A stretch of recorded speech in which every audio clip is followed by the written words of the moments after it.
This is going to be a really difficult video to stay on track with for sure, because there was so much. This is the most important ceremony I've ever had. It's probably the last major one I ever did, will ever do rather, except for the dietas, the upcoming dietas now, where you'll just be opened for the initial ceremony to connect you to the plants when I do the dietas, which has all been put in place. Everything has been fixed for me in that regard this week, all in 1 week. My head's spinning with it because I can't believe that it's been handed to me. Everything has been handed to me this week at the Light of Shipibo. There are wonderful people, such lovely staff. It's the best retreat I've ever been in that respect. The cheapest one I've found as well, because they are not profit driven, because they only have groups of 5 people. So, and they could always cram in more, because these places can, if they wanted to, if it was about money, and it's not. Joshua, who owns it, is obviously a lovely guy. He bought it a few years ago to help with his own sickness. They get involved with programs to try and help the local community and build trust with the community by offering education. But that's a big deal. They the locals are still a bit distrustful of the white man and what they're trying to do. They've offered people in the local villages work and stuff like that, but it's not gone down so well, but that's a work in progress for them. But anyway, this is about ceremony 34. By far the nicest interaction with Mama Ayahuasca I've ever had, and for the longest period of time, in visual form again. And I haven't seen her since my 3rd one. She's always there talking to me, as she is in most people's ceremonies who get a connection with her. So to put that in perspective for people who are wondering whether it will happen or not, it depends on who you are and how clean you are. Maybe there's so many different factors. But just as a quick example, Chrissy, who was on the retreat with us, German girl, she's done a lot of meditation in her time, so she's obviously very clean anyway. And her first ceremony on Monday gone, it's now Friday, she got an image of a really lovely, loving sort of native grandmother, Mama Ayahuasca, just appearing in front of her and smiling and then talking to her. And she said she was being really happy and friendly and welcoming to her. And I was thinking, fuck, man, you met Mama in your first ceremony. I'm impressed. I didn't get there till the 3rd one after. I was probably so dirty at the start 2 years ago nearly, that I probably wasn't even clean enough to be put in her presence with the shit that had to be got out of me first. But this one, oh God, where do I start? I'll just have to start at the beginning of the ceremony and try and remember it as it happened, because that way hopefully I don't miss anything important. So the ceremony started as usual with Maestro singing an Icaro and blowing Mapacho over the drinks prepared in front of him, and probably setting an intention for each person, because it's different every night. What levels, what spirits are going to be called probably, and what state he's going to take you to. And I know now that from experience, they know when everyone, after the last ceremony, which was horrendous, fucking horrible for everybody, powerful as fuck and horrible, like you just cannot even begin to imagine the feelings in your body. It was a massive cleansing and horrible, and it lasted for 9 hours. It cut good 3 hours after the ceremony. So this one, right from the start, even in the morning when I woke up, I was anxious actually about it. I didn't want to do it. I was just thinking, I don't want to go through anything like that last one again. I'm sick of it. Is this ever going to get any better? And part of me was thinking, well, you never know. So maybe there will be some nice moments just to make it easier, because nobody had it in the last one at all. Nothing was pleasant about it. Except for some conversations you have with Mama as she's trying to take your mind off what's going on in your body, because you have to have something to occupy you, to take your mind off the horrendous fucking feelings that are going through your body. The fear of just maximized to fuck. And so right from the start, once we got handed the drink, I was feeling quite calm by then because I'd resigned myself to it. But there was this part of me saying, I don't want to do this. I just don't want to. And I'm not having a heavy one, which we had to be up early the next day. Nobody wanted to be feeling like shit like the last one the next day and just rough for the rest of the day.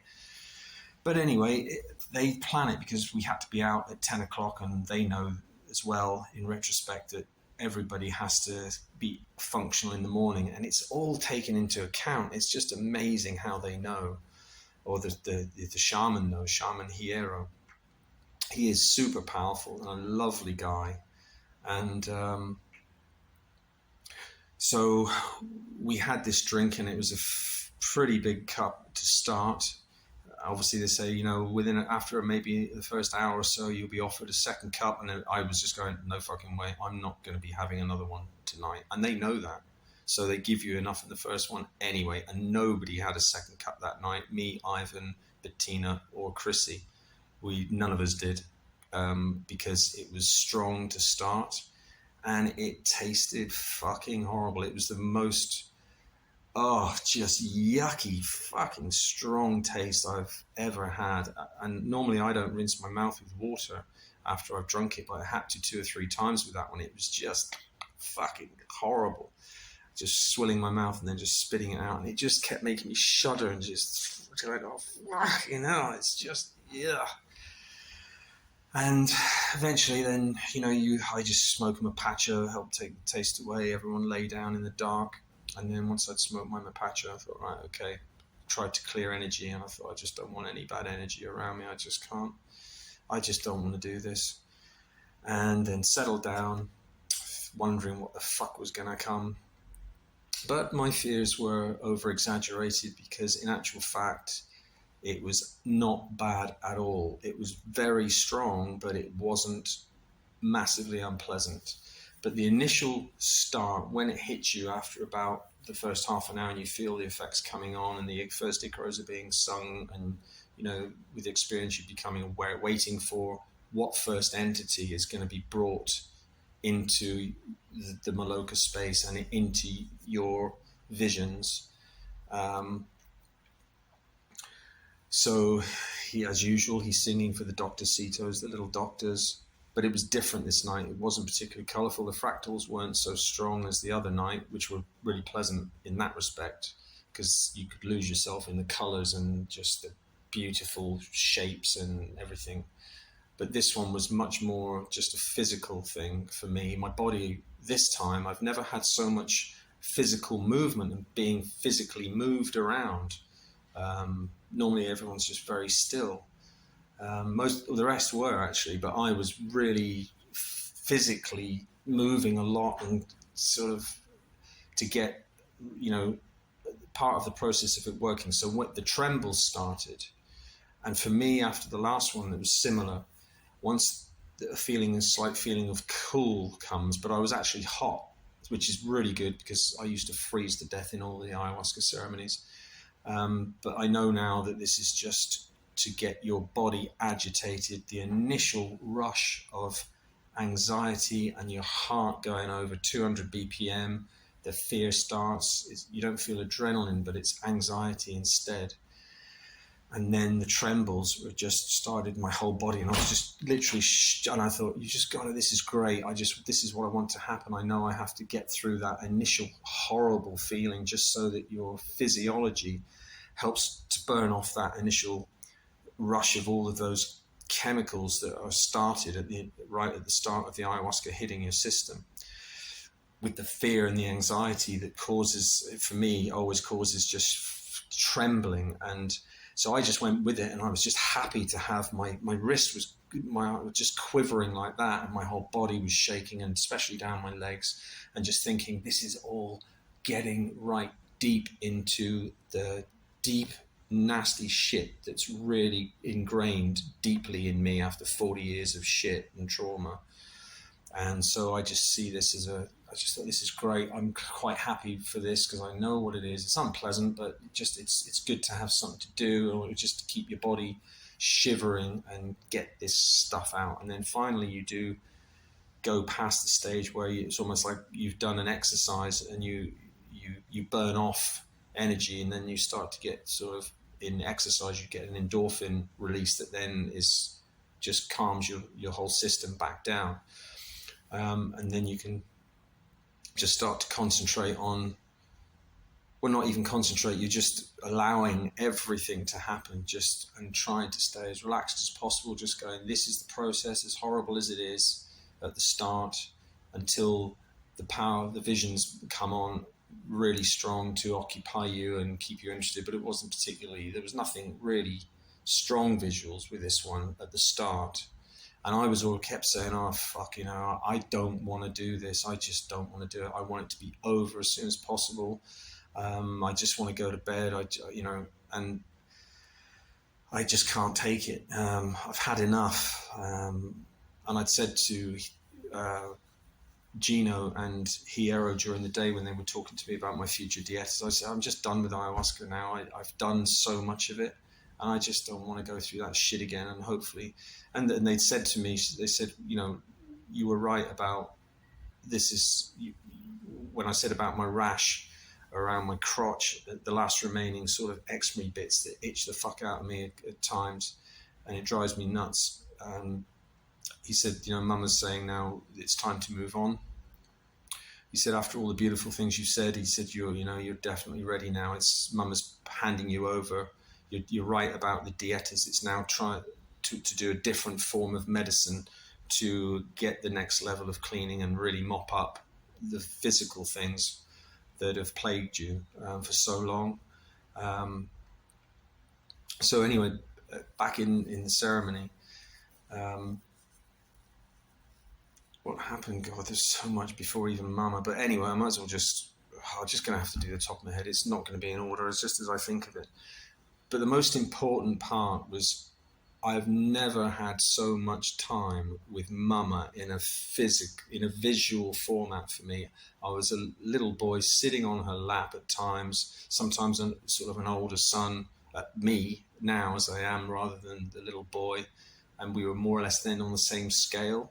She was still kind of a weird, for me, she's like she kind of appeared last night a bit softer. She was more like a plump grandmother, even an alien kind of, but plump woman. And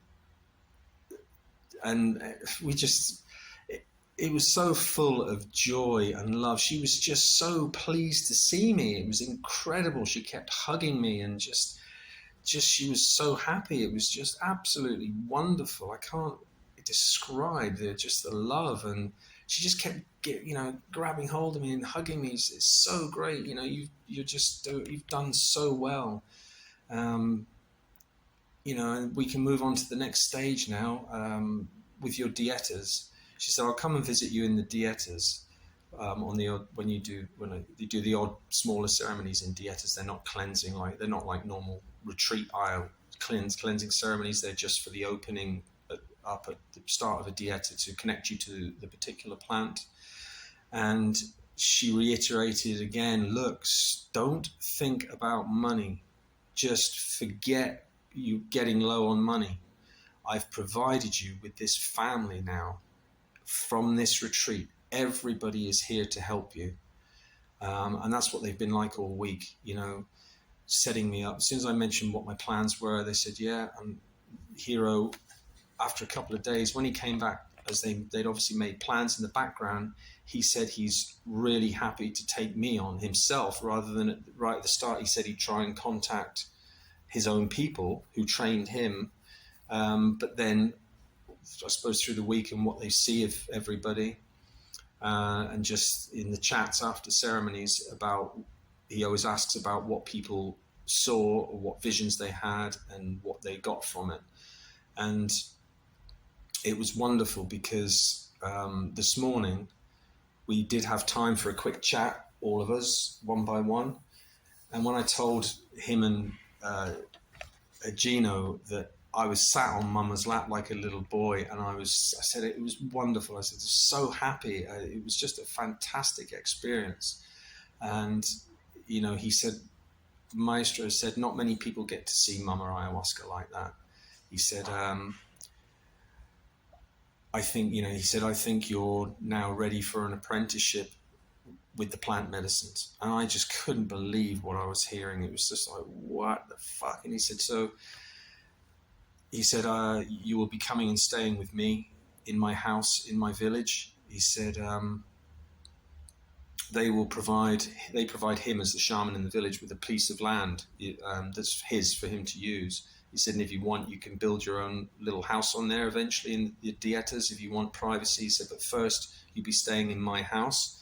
You'll just see me, obviously, because on a dieta you have to stay away from everybody for the 10 days. They're going to be 10 days long to fit around his schedule, because he has to have 10 days to 2 weeks off after he's done 2 weeks in a retreat, obviously, because he needs to rest and also clean again because of all the energies that he's extracted from people and got rid of, but some still stick to the shamans sometimes, and they have to be cleansed before coming back fresh. So it's just absolutely fantastic news all round so far. So I'm on cloud nine. It's just, I can't believe what's happened. It's just everything that was sort of hinted at over the last 2 years of my journey has actually just been handed to me finally. And Mama was basically reiterating this and saying, you've done it. Yeah. And said, as far as all of there's whatever happens, whatever you feel in the future, you'll even if you stick to the plans, we can do great things now, and it's going to be wonderful. Provided everything goes well and you stick to what you're supposed to do, there shouldn't be anything that you should worry about having any judgments in the afterlife or anything. You've basically passed your test, no matter what you do, even from now on, even if it goes bad, whatever choices you make, you have done what was required of you. So just be happy in the fact that you're fine. You don't have to worry about concepts of judgment or some like biblical ideas that some people might have. You've passed. And we went through so much of my life's timeline of the suffering at various stages that I've had, and basically saying right from the start, you were going to be up against it, because the dark forces were out to take you out at all costs because of who you are spiritually. And you've always been that. And then we went through various people and some of the events of where, even down to after I split up with Louise and going through a major depression and the drinking, and then meeting Kay, and then she said, now do you see what Kay was? Mr. Nasty next door, her opposite, obviously, if you know who I'm talking about.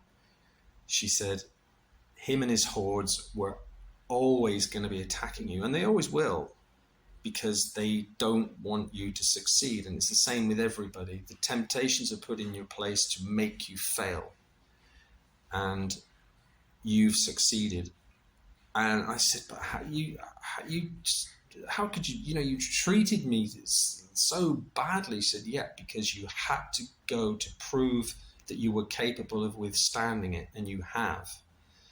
And it was just incredible, So I just feel like this morning I just felt like I was floating on air. I've never felt so light. It's just such a wonderful experience. And then coming back on the boat this morning, looking at, it was a beautiful day, about an hour and a half to get back on the boat, looking at the beautiful clouds brewing and just seeing the Amazon as my spiritual home, that's just so incredibly beautiful and so full of amazing, beautiful energy.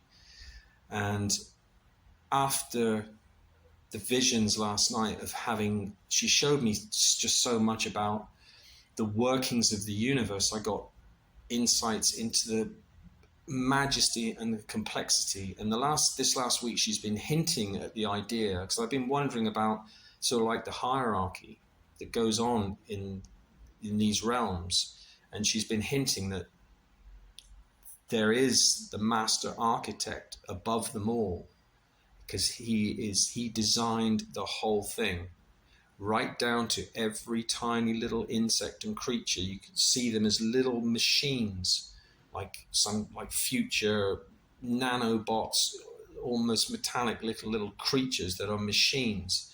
And it's all been designed by him. If you want to, for some people, I think that might be God.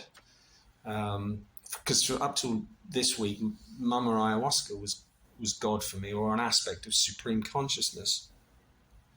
But always aware that her opposite was what people would call the devil, but it's not really. It's that sort of simplistic biblical view of it. It's more complicated than that. And it's just the yin and yang aspect, and he's the master of yang, basically, and she's the master of yin, or mistress of yin, on the light side. And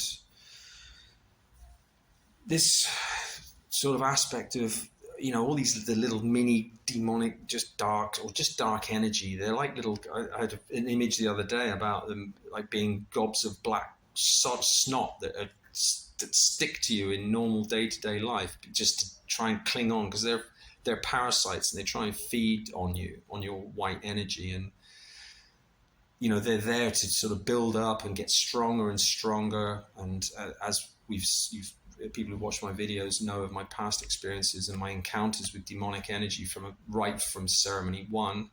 And that was another weird one at the start, the Doctoritos, when it was just the visuals and the cleaning thing was happening.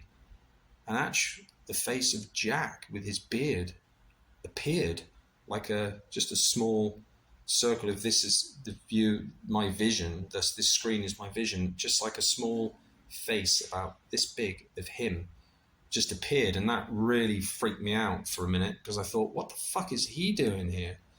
And later on, when I was in sort of a much deeper state and totally in Mama's presence, I said, what the fuck was that about?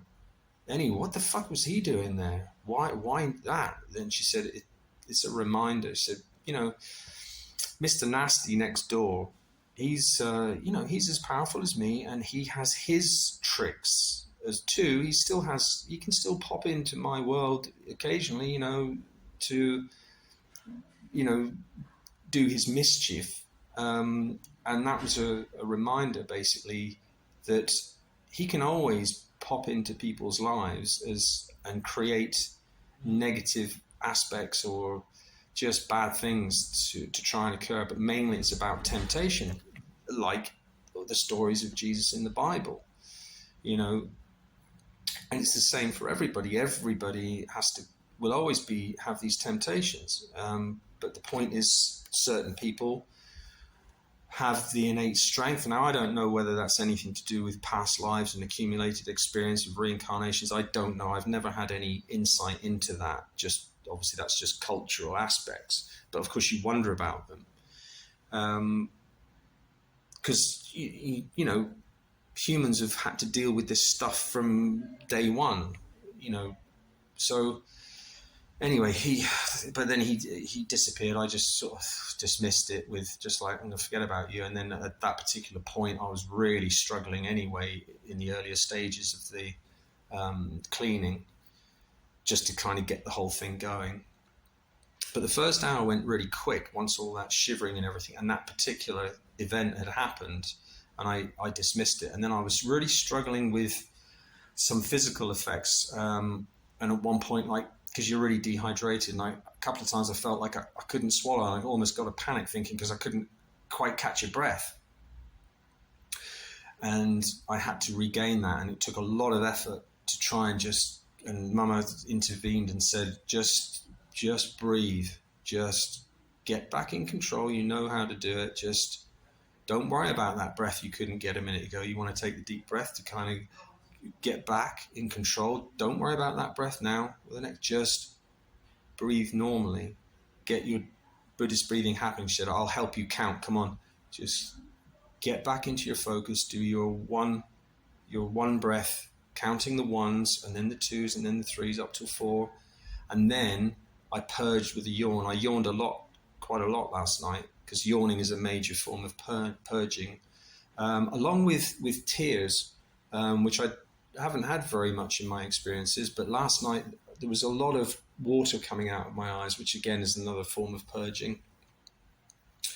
And eventually then I could, with this big yawn, I got that full lung to try and just got that breath, because it's just something that always traps me. Even sometimes waking up in the night and you can't breathe easy or something because the room's not got fresh air in it, that kind of feeling. Or when you've got the flu or something, it's that kind of thing, and you want to take that breath. So anyway, got over that, and then after about an hour, lady came over. She's a lovely girl, one of the staff.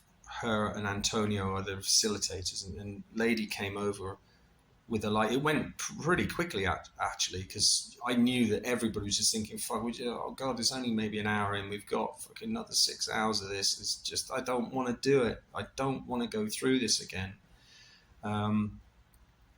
Anything like the previous ceremony, the really horrendous one. And she came over, and I'd already decided, had this in the back of my mind all the time, I'm not fucking doing it. I'm just not going. I'm definitely not taking a second cup. And she came over and asked, Steve, would you like a second cup? And I said, no, it's very strong, thank you. And then I found out this morning that nobody else had one either, because probably we're all thinking nobody wanted to feel rough the next day, as I said, and it didn't happen. Everyone felt wonderful this morning. The ceremony was over by 12 because it wasn't necessary, because nobody had taken the second cup. And I'm glad I didn't, because they know you've had enough in that ceremony to get you through everything that's required and make it an early one so that people can get to sleep early and be ready to go the next day. But anyway, now on to the good stuff. I just had the remainder of the bulk 5 or 5 hours of just being with Mama in a visual form. And we were just laughing and joking and clowning around. There was just all sorts of nonsense. It was hilarious, and just with hugs between. And it was just so much fun. Sometimes she was just a loving mother, just hugging me. And then she'd almost become like, a playmate. One time she appeared. She just said, we were messing about, and she said, "Do you want a sword fight?" She said, "Look," she said, "I'll just be Shiva," and she just produced these 8 arms of Shiva with little play swords in them. And I said, "I can do better than that. I'll produce 10." And these 10 metallic, weird, like that Spider-Man costume in the Avengers thing. I had 10 of these pop up, and we were like just bashing each other's arms and swords and just clowning around. It was just fucking ridiculous. It was crazy. And, it was just absolutely magical. It really was. And then next thing, just out of nowhere, she produces this, not a hologram, because he was pretty real, but it was my old best friend Gary from years ago, where we were like brothers for 4 years, going out with sisters, and we were both party boys and drinkers and just loved having fun and getting stoned and listening to music, and both being musicians, and taught each other a lot about music and all of this stuff. And he just appeared in this really quite badly tasteless, badly fitting white suit, smoking his cigarette like he used to with his sort of Cockney twang, and he just appeared, and he just, "Hey mate, how are you?" And I'm like, fuck, Gary, what the fuck are you doing here? And he said, "Oh mate, it's great to see you." I said, "Yeah." I said, "It's wonderful. How are you?" And he said, "Yeah mate, I'm great." He said, he said, "How are you mate? How's it going?" I said, "Yeah, I'm fucking brilliant, but and then, of course, we got on to the sort of aspects of up to the lack of contact we'd had over the last 10, 15 years of knowing him. And we drifted apart because he was married, and he went on his own very dark path that eventually led to his suicide by throwing himself in front of a train in 2008. And I said to him, "Oh, mate, he said, "Steve," he said, I just couldn't handle it. He said, I don't have your strengths. He said, I've always been a bit weak in that department. He said, I always was open to temptation. He said, I'd do anything to not think about the serious stuff. I always wanted just to have fun and not think about the bad shit. He said, and that I succumbed, what happened to me. I said, yeah, well, the last time I saw you, mate, it was my birthday in 2004, and you were a mess then. You were just out of control. You were already drunk when, he said, yeah, he said, things were rocky with him and his wife. And he said, I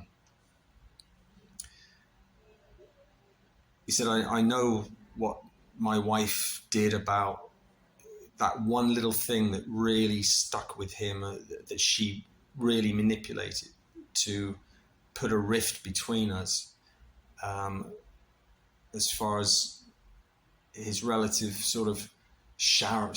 On the surface, for most people who didn't really know him, there was a superficial party guy, and everyone just thought, oh, he's just sort of like this. He's just a big drinker, and he's all wants to be the comedian and that kind of thing, because he just loved having fun. But and he said, mate, he said, I just went through a load of shit. He said, I said, mate, he said, you've been through much worse. He said, but I couldn't handle it like you did. He said, I just don't have the strengths that you had. And, but it was so great to see him, and we had just so much banter, and he's had his same sense of humor, and it was just a wonderful experience. And then she just made him kind of disappear like from the top down, like dissolving. And I was like, oh, where's he gone? Bring him back. And she said, no, there's something else here we've got to tend to. That was probably something to do with cleaning or whatever the cleaning spirits were doing at the time that required my focus. But he did pop back briefly later anyway. She brought him back, but then he was wearing a different suit that was like a black suit this time that still didn't fit, and he still had his cigarette, and it was just like just fucking ridiculous. It's just crazy, but it was just wonderful. And then some of my, again, about this journey, various aspects of my life, and I was shown various dark people in terms of when they came into my life, that they were basically the dark servants who were there to make my life difficult at various key stages of my whole life, right up until my mother's death, when she was in the care home dying, and I had to basically take on various family members. I won't mention names, because it's not their fault that they suffered so badly with their own traumas that they became so corrupt and worked for the dark side. And of course Mum put it in terms of, do you understand what they were trying to do right at the end, especially at the maximum of your stress, dealing with your mother's death in the care home with the house up for sale, and they had to stop you getting the house money to be able to come to continue this journey with ayahuasca. And people who are in my family will know who I'm talking about when I say a particular male character who got really adversarial towards me at the end, in nasty texts between us. But he doesn't know either that, because he suffers his own complex post-traumatic stress. I know that because of his particular past and what's gone on in his family. But basically they were all out to get me, and I had to just deal with that on my own. It was me against them. And, to be able to get through that, and I did, because if I'd have crumbled at that point and they'd have got their way, I wouldn't have had the financial resources to come here and do the last 2 years journey in Peru and South America as part of my cleaning, to be able to continue this path. And of course now it's just a whole new level for the future. But just while we're still in the actual realms of the with Mama, just some aspects of it, getting into more of the complexity. She showed me visions, and she was like showing me the views of the workings of the universe and its multi-dimensions in terms of the complexity of this multi-dimensional structures and the bits of the bits of the different life forms, let's call them, or spiritual entities that exist in so many realms, and the scale of it, on the full scale of the universe, of what actually exists in it. And she was just saying, isn't it just magnificent, the complexity at every level, the work of the mind of the supreme architect, in other words, hinting at something above her. And I was kind of saying, is that what people, like, do you mean God? She said, yes, let's just call it that. And then she said, she joked and said, I said, well, kind of, you won't, he doesn't really like people meeting him. He's got a bit old and grumpy in his old age. She's like, she said, but anyway, next thing I saw this image of a Father Christmas kind of bearded, like almost classical Christian religion, with the God, with the old man with the beard sitting on his chair, but he was more like a Father Christmassy, a bit rotund, and he was just relaxed. He said he doesn't like to be bothered. He was just like sort of half asleep in his chair. And she said, he doesn't really like to be bothered by people from the lower realms generally, because he's set the program in motion, and it is just what it is, and he's just it's just unfolding as what he's designed it to do. He doesn't have to oversee it. That's her job, and Mr. Nasty next door. But this image, and the next thing I can't remember exactly what I said, but I made a comment, and then he said something about, he sort of half woke up, said, that's all right, boy.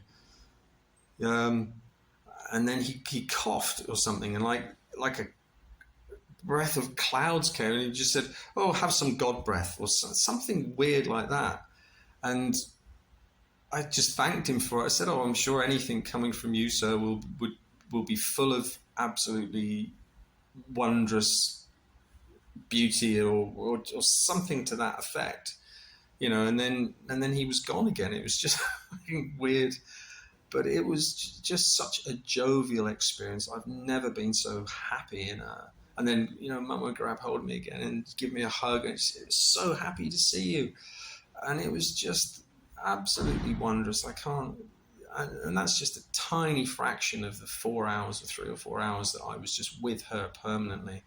And then sometimes we have relatively serious conversations just about sort of philosophy, but unfortunately, because I couldn't get it down first thing in the morning when it's still fresh, and the medicine was that strong last night that there was a vibration aspect to it, and the girl said the same thing. There was a lot of vibrations going on in the ceremony, like where we could feel them. Chrissy didn't have such a good one. She didn't see anything particularly pleasant. She just saw sort of darkness, and she didn't have any insights. And I said to her this morning, I said, look, you've got to go through integration yet. Just because you were expecting answers, you don't necessarily get them. They unfold with time. With your integration, you will get insights, and what you don't understand now, things will happen, and then you kind of go, I haven't thought about that in that way. And they pop up just out of the blue in normal day-to-day life, as in integration, weeks or even and months afterwards, and in my case, years after, the 2 years. So, and then they probably think, Steve's just been always trying to tell us stuff, and they probably got a bit bored with me because it's not at their level, And I walked back into the breakfast area this morning. She was talking to Ivan, and she was explaining to Ivan about feeling a little bit frustrated that it wasn't overly pleasant. She didn't feel she'd had any answers. And then Ivan was saying exactly the same as I just told her earlier, as I was there in the room listening. And I just looked at her and just went, told you, kind of thing. And she sort of looked at me and looked back at him, and as if to say, oh, fuck, Steve, what Steve's just said or told me earlier was actually right, because now Ivan said the same thing. But she needed to hear it from him as someone official in the retreat. So Ivan's kind of accumulated a few now. He counted up again. He said, I counted wrong the other day. He said he's actually done 21 ceremonies. So that was my 34th, his 21st. And Bettina did really well. She had an interesting experience. She said this morning at breakfast that she met an auntie who's dead, and she was shown an auntie who said to her, I'd like you to give my niece, who's still alive, obviously, a family relative, a message. So that was really nice for her to feel that she's been asked to be an intermediary for her niece with a message from her niece's dead mother. So it was just, really great, because she did really well. It was her 6th and 2nd retreat, 6th ayahuasca ceremony. And so I was really pleased for the girls. I was pretty impressed. But Gino and said to me in the chat with the maestro this morning, he said about me doing the dietas. He said, obviously, maestro knows exactly where people are. He said, some of the things we talk about, obviously, because of your experience, obviously the girls aren't, near your level.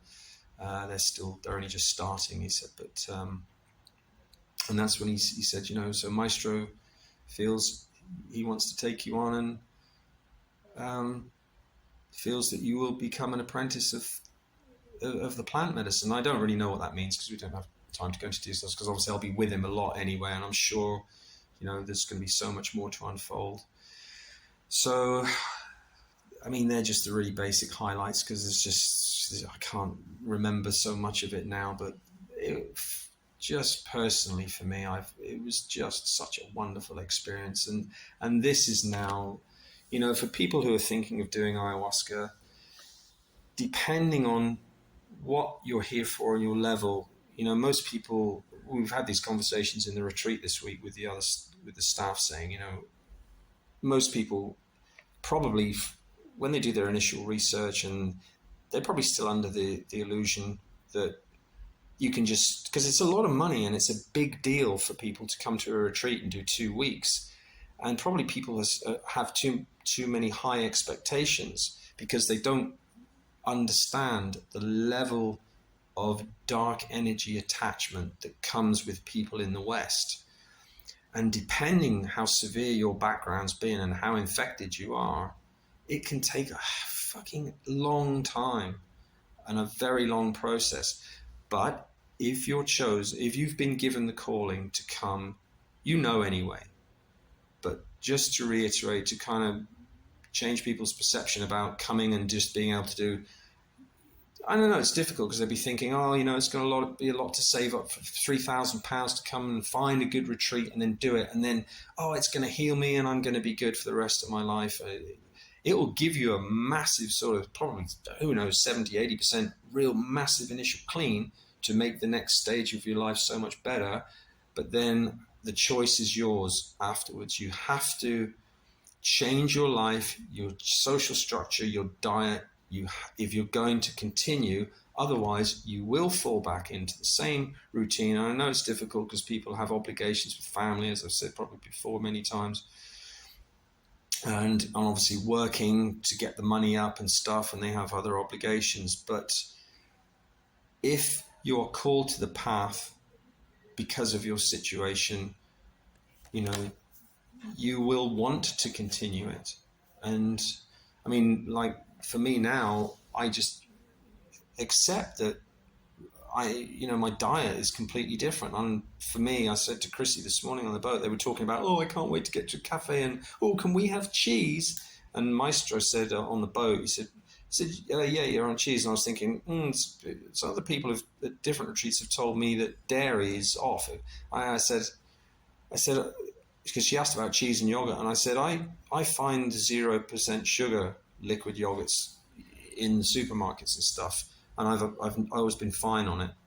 I said, but I said I do envy you because you can start to bring salt in, just everything in moderation. Bring it back in slowly. Caffeine, but alcohol, obviously, you want to stay away from that for as long as possible. Ayahuasca doesn't like alcohol for obvious reasons. It's a fucking horrible drug for people of the wrong constitution because it's a massive inroad for dark energy interference, because your defenses are down on alcohol. You don't know it, but the lack of control that you have through alcohol, it allows dark energy encroachment massively.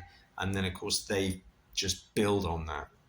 And then, of course, for many people who have had a traumatized background, this is what leads to addiction, because that's what they want to do. They want to impede you from becoming as the most authentic and best person that you can be, to let that inner spiritual you actually become the controlling force within the human form.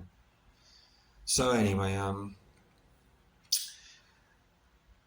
about 12 o'clock, I guess it must have been 12, because when I was back in the room, I set the alarm about 1 o'clock for 7:30 in the morning. So the ceremony ended. It ended again with the beautiful tubular bells. I've actually seen the instrument now, and it's a string coming down that's got different size tubular bells, about up to about, the biggest one's like 2 feet long, and then they just come down in a triangle of all smaller and smaller sizes, and that's where you get the beautiful ding coming down, and then bing bong as he's hitting them. And of course, when he spins it, this is what in the ceremony, when you're on ayahuasca, the spinning of it obviously causing the sound waves to phase and bounce off the walls. When you're on ayahuasca, that's what gives that fucking incredible stereo field of audio. But it's bouncing, as I said in the other video, it's bouncing off the walls. And last night it was a bit even slightly different. It was literally as if it was right next to my ears, like I had Walkman headphones on, and just going bing bong and bouncing bong bong bong bong.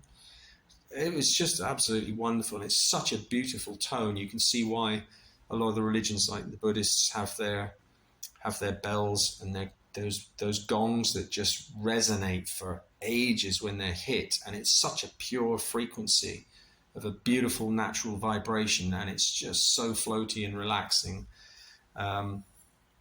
It's a wonderful tool to have if you buy one of those instruments or these types of bells for meditation, because again, a lot of the meditators and the Buddhist cultures, they use them, little bells and things like that, to create these resonant structures at various frequencies that are tuned. Presumably, I don't know a lot about meditation, but I don't know anything actually, but if you look on the internet, you'll find various sites, meditation sites, that have specific frequencies that are supposed to energize different chakras, and they're all different frequencies. The lower frequencies starting with the base chakra, and you can find these audio files or subscribe to web pages and stuff to help you relax. You can buy audio things to help you fall asleep and this type of thing. And it really works, but it's amplified like you wouldn't believe on ayahuasca. It's just incredible sonic experience. It really is wonderful. So I knew I'd be okay to walk back, really early, and I just thought once the ceremony's over, I'll just get back to my room, because I always really like to get the purging done in my own space, because it's just the way Mama kindly makes it work for me. By the time the ayahuasca's gone through and your stomach's all over the place, and probably that you're going to have to go to the toilet and shit something out particularly nasty, because that's what's been cleansed through the whole process, and only then does your stomach start to relax and gets rid of all the wind and everything that you've built up lying down in the ceremony. But nobody was sick last night. There are occasional times where you think, oh, fucking hell, we're feeling a bit sick. But I knew early on from experience that wasn't going to be a vomiting night. And I just had the feeling nobody was going to be vomiting because we did all that on the previous ceremony. So I got up and I was getting my bag together and my light. The ceremony was over. The girls decided to sleep in the tambo all night. In the Maloka all night. And so I got up, but when I did stand up, I was still really wobbly and still heavily tripping because Maestro Hero's particular ayahuasca mixes are really strong, and all of them had a lot of chacruna in them to give the visual experiences, as well as then having that amplified with the particular Icaros and the particular different spiritual energies that he's calling in to the Maloka for the cleaning and the general healing and the visual patterns that they generate. And so when I stood up, I was actually wobbly, but I was fine. And Lady woke up. They were trying to sleep because obviously the facilitators, they've not really got anything to do while we're in ceremony, and they're tired too, and they kind of sometimes fall asleep. But she came and said, "Oh, Mr. Steve, do you want some help?" And just for the sake of seeing Antonio, because he's a lovely young lad, and he's English. He's trying to learn English, and he's really good. And it's a big deal for him. Getting an opportunity because he's really quite religious. He believes in God, and he was always praying for us in ceremony that we have a nice time and everything. So just sort of for his benefit as well, to be able to walk me back because we can have a bit of a chat. And he's always really pleased to be of service. So he grabbed my arm and my hand and walked me back. And I was wobbly, so I was glad that I didn't try and walk on my own. I could have done, but I was glad I didn't. And but I felt bad about having him have to wake up to do it. So I just got back to the room and then was just so pleased that it was just such a fantastic experience. And then all I had to do was go to the toilet, brush my teeth, which I got wrong way around. I brushed my teeth and then had my apple. I thought, you fucking idiot, you just brush your teeth and now the apple tastes, well, it doesn't taste right. But it's just to have something in your stomach and then you can just relax. And then it's just about trying to ask Mama can we start to just dial everything down? Because I was still seeing fractals and keep your brain still active, and to get back to a level where you're ready to sleep. And I just said, Mama, it's about time now. We had a bit of a last chat, and then I just said, oh, Mama, because we got to be up. Can you just do some magic internal tap on the head or something, or just do something magical or just knock me out? And it's never instantaneous, but next thing I was asleep and I woke up to go to the loo and I looked at the time and it was 5 a.m, but I felt really good. And then I managed to drop off again for another sleep and until 6 or 7. And then by 7:30 kind of got up, I packed my bag and the day before pretty much. And, we were heading down for breakfast for sort of 8 and then get ready to leave. And then that's what, we all took selfies that I sent to various people of the group. And we had our last chat with the shaman and Gino in the Maloka about our experiences. And then we got on the boat and had just a wonderful trip. We stopped at a little town called Indiana on the way. And I actually got off the boat because it was a metal boat and it was really hot in there and we had to open all the windows. And then it was lovely. And then we were going to be there for about 20 minutes waiting for other passengers. So I thought, hang on, let's have it. This looks like quite a nice little place. It's on the outskirts of Iquitos. I don't know. I think Gino said it's about 5 kilometers north. And because then there were concrete roads there and it's just a little square and the little shops, the stalls were there for the locals selling their food. And then Gino, I said, did you know? I said, there's guava. I wonder if the girls have seen it. And so he paid for one of them. And it's that video that I've got back in on one of my dietas where it's Nature's Sweet Shop, and the girls had never seen it before. I said, just eat the cotton wool stuff. I said, it's super sweet.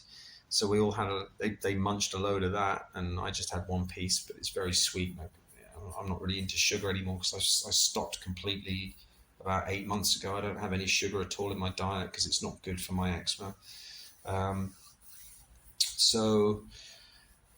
And the weather was beautiful. It was just a fantastic whole week. Was absolutely wonderful. So now, price-wise, if people are interested in going to that one, it's $800 for 3 ceremonies for a week. And I don't think you're going to, for that money, I can't imagine you getting a better experience, to be honest, because Capitari 2 years ago was $800, but without Western facilitators or the level of English. And obviously, because of my experience as a Capitari, which for my path I know was necessary, and I haven't got any regrets about it at all, where I met Bianca. Although unfortunately for Bianca, she still never recovered from that, really. She's still completely scared stiff. She did text me out of the blue, because I haven't heard from her for a long while. And we don't really chat anymore. She's too busy doing her psychology work and whatnot. But she did text me. She said, "Oh my God, I can't believe you're going back." She must have seen one of the Iquitos videos from a couple of weeks ago, me arriving here. And she said, "Oh my God, I can't believe you're going back." And she said, "Every time I just think of the drink, my skin trembles." So unfortunately, she was put off. But her time's not right. That's all it is. Maybe she will come back to it in the future. I hope so, because she needs to see. Because it's the same as the hero's journey. That analogy of the myth, the hero's journey. It's the same. You have to go through the dark to be able to come up to the light. And for people with trauma of any level, there's going to be an element of that. You have to get clean first before you get the really nice side of ayahuasca and the potential meeting, if you're blessed enough and, let's say, fair enough, deserving enough to be allowed into that space, or just welcomed into that space with love, complete,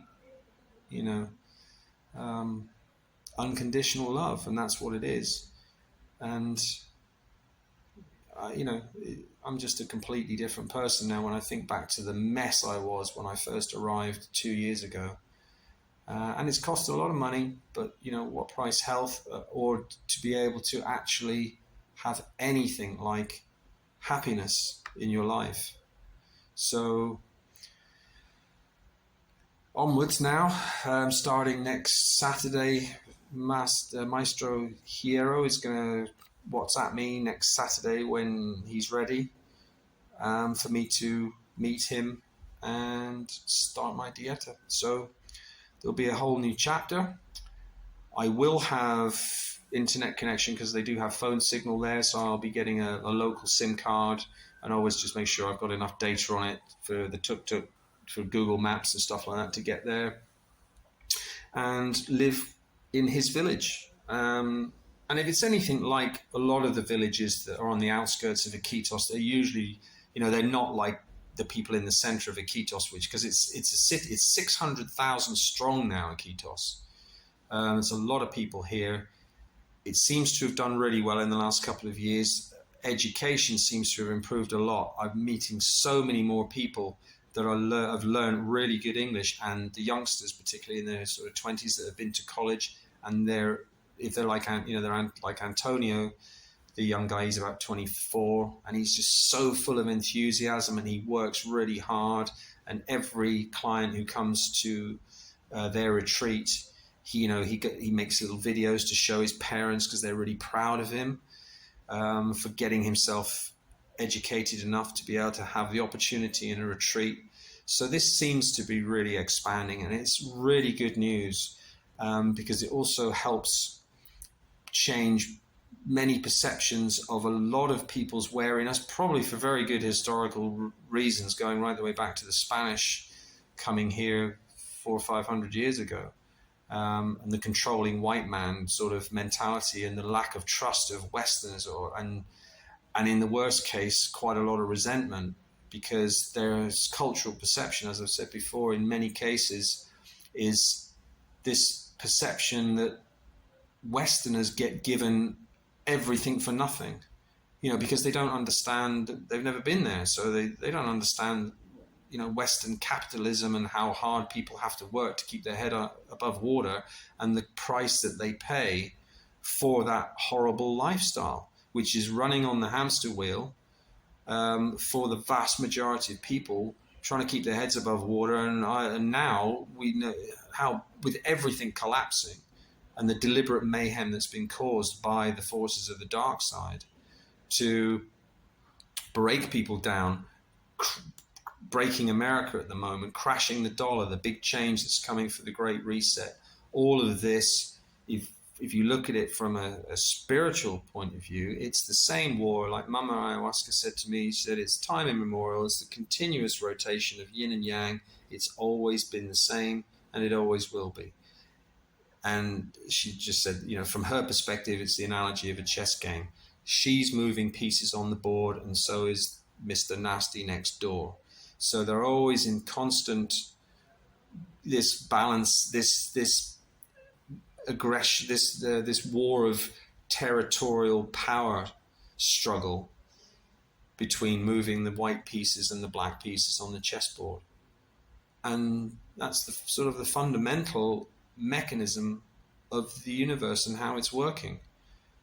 So just very different insights and ways of looking at things at a spiritual level that obviously then pervades through the rest of the cosmos and in all of the other multi-dimensions. And there's all sorts of weird creatures, weird and wonderful, scary shit that's out there.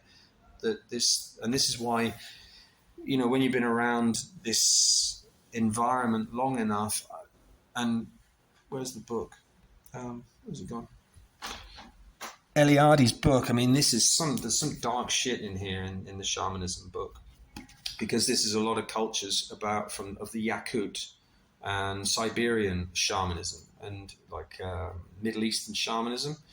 But to me, it's actually dark shamanism, to be honest, because I don't see it's necessary for some of the primitive cultures that use sacrifice and some horrible stuff, like especially in the tribes of Mongolia or Siberia, places where horses have their backs broken in horrible ways, and so that the head is then decapitated to be hung outside the yurt, and bones and that kind of darker aspects of magic that many of the cultures come from, the sprinkling of the blood of freshly killed deer, just all of their various practices. And of course, here in Iquitos and in the beautiful Amazon, where it's plant-based, to me, and they're the most powerful, there's no question, and they've got ayahuasca, and there's a good reason for that, because it's the center of purity on the planet, the Amazon, for me. I mean, yeah, you've got other aspects like in Tibet with the Buddhists and stuff, but as an actual geographic area of just the biggest area of plants and trees, completely loaded with plant spirit energy. The sacrificing of animals and cruelty anyway is, to me, is an aspect of the dark side. And of course, shamanism does involve, the journey of the shaman involves the trip through the underworld, but literally in the spirit world. And that's why I've got so much respect for them, because that journey, I can't imagine how difficult that journey is, because the dietas are on a completely different level than I'll be doing. I mean, eventually I'll be climbing there, but obviously, to become a shaman, 8 to 10 years, because you can imagine the insight you get from being in an ayahuasca ceremony alone, when it scares the living spiritual shit out of you, And the effects on your body are the scariest, most horrendous things you can't even imagine. And they've been through that. And yes, there's various aspects of the way they're chosen. According to this book, there's three main methods, which is direct lineage, which makes generally the most powerful chain because their grandparents and right the way down the lineage were shamans. So those shamanic spirits exist from those dead shamans to help their grandchildren as they're becoming shamans, and they can connect to them and converse with them and learn from them. But they also employ by gaining the respect of dark spirits too, because dark spirits also have various powers which can then be called upon to be used in a healing capacity by white healing shamans. And of course, this is also an aspect of why some individuals who, again, don't have the moral fortitude or the basic spiritual character that's really good and strong and coming from the right attitude and general goodness, that they can become tainted. And in their normal day-to-day life, they can be just as susceptible to the temptations of materialism. And that's why Iquitos is particularly, you have to be particularly careful, because a lot of people within this Western infiltration of materialistic culture that's now everywhere on the globe, except in the really distant, sort of isolated pockets of where you get people who still live in the jungle who don't really have that much contact. They don't have television yet, but it's coming. We know that. That's the game of the dark side. They want world domination. That's what Mr. Nasty next door, that's his goal, is domination of the planet. And he just happens to be with the particular yin-yang swing of the pendulum as it is at this current time. Darkness is all pervasive at the moment, and Mama's really struggling in this particular round of the game at this stage. But in the bigger picture, it doesn't really matter. It'll all balance out sooner or later, and there'll be an upswing, but there may have to be some mayhem, or a lot probably, coming in the next, who knows, however many years. It's it's coming.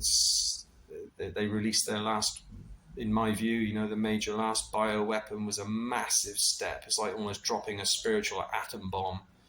And as we can see with all governments heading toward the one world government and the control that they want, and they're probably going to get a long way toward it before things start to change. And it's probably going to be very, very unpleasant for many of us, if not all of us, in one way or another. And this is going to be pretty much an ultimate test coming at some point in humanity's future, because it has to come. They know that, and they're driving toward it. But anyway, that's just my personal views from my personal journey and insights.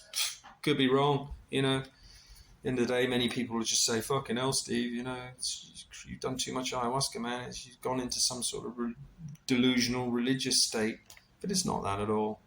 But only people who are on their own spiritual journey and far enough along it will know what I'm talking about to some degree. And of course, there's going to be differences of opinion. We're all human. And also, everyone's experience is unique. This is the thing about spirituality. It's an ultimately personal thing.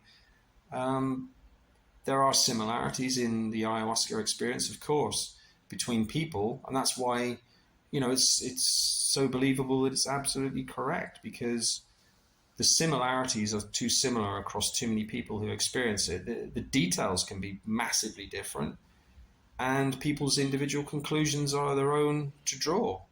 There's no rules about that. But when you meet Mama Ayahuasca as the constant in the middle for those who are blessed enough and fortunate enough to actually get to that stage, ultimately it's the same. It's all full of just unconditional love. and light and happiness. So, wow, an hour and 9 minutes. Shit. So that's that.